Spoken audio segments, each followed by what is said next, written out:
大家好，2021年的一场大湾区中秋晚会是一场凄风愁雨中难得欢乐的娱乐圈的盛会，也是一场明晃晃的淡化香港特区、突出大湾区的国家级的盛宴。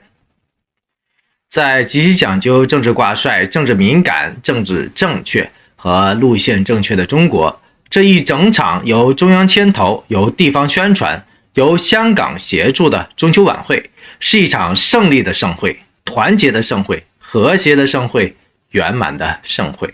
为什么我会这么说呢？因为通过中国特色的政治滤镜和派系的光谱，我们可以看得出，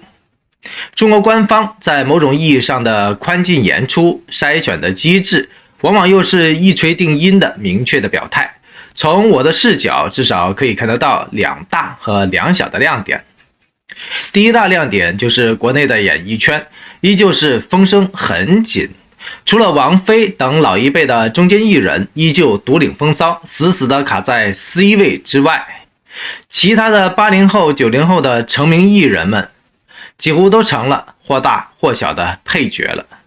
在近百人的荟萃群星当中显得有些落寞和暗淡。在我看来，日系的顶流明星三小只倒是抢尽了风头，也就是 TFBOYS 的王源、王俊凯、易烊千玺这三个人，无疑成为了整场最大的赢家。他们个个都榜上有名，而且几乎都充当起了白头兵的作用，要么是个人的独唱，要么是二人的合唱，相当的抢眼，就差三个人合体了。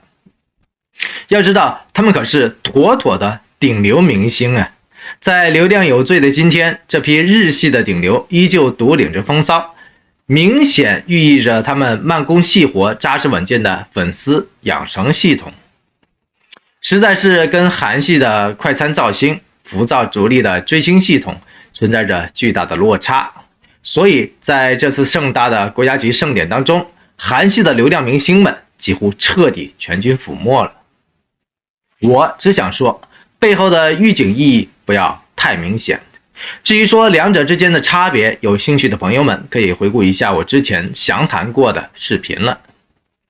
第二大亮点就是香港明星为主体的这次大湾区中秋晚会当中，大多数都是两岸三地的观众们熟悉的不能再熟悉的老面孔了。这些老面孔轻轻松松的就能把各个年龄层次的观众们拉近了距离，产生出了共鸣感。有意思的是，在重点中的重点，也就是所谓的平昌3，即我的中国心当中，主办方刻意的把国庆主推的国产大片《长津湖》我和我的父辈放在了抢眼的主轴的位置，政治喊话的象征意义相当的明显。也就是说，战争、统一以及台湾回归才是这场政治大秀的绕梁回响。东方之珠、七子之歌、天涯同在，在水一方，又回到了中秋佳节这个祖国大团圆的重要时刻了。我难免会浮想联翩起来，会是明年吗？会是2022年吗？欢迎您在评论区当中畅所欲言。在政治至上的中国，国家级的一场盛大的面子工程，势必少不了意识形态的终极统战，更少不了文化到底姓什么，文化到底为谁服务的一种相当肌肉感的实力的展示。那么我想到的小亮点又会是什么呢？小亮点一，通过这场清朗行动作为大背景的大型的盛会，我们可以看得出，某些一直效忠国家的大型的资本已经纷纷上岸了，安全了。而这些资本所宠爱的景甜、范丞丞、陈飞宇之流，依旧充当着资本的门面和宠儿的角色。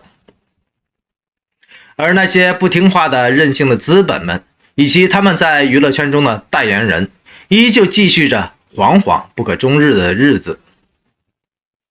小亮点2就更加有意思了，真的是幸运之神不要太明显。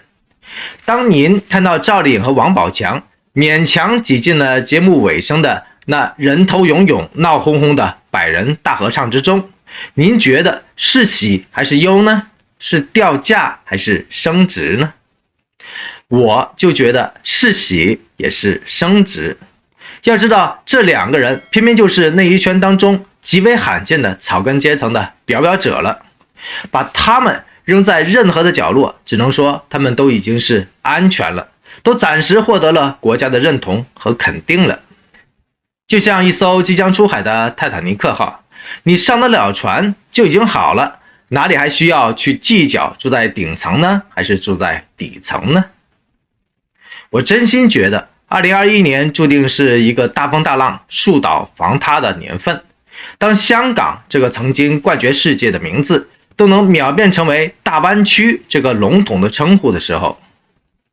所有靠实力、凭本事吃饭的人，难道不感觉活着其实就是一种幸福吗？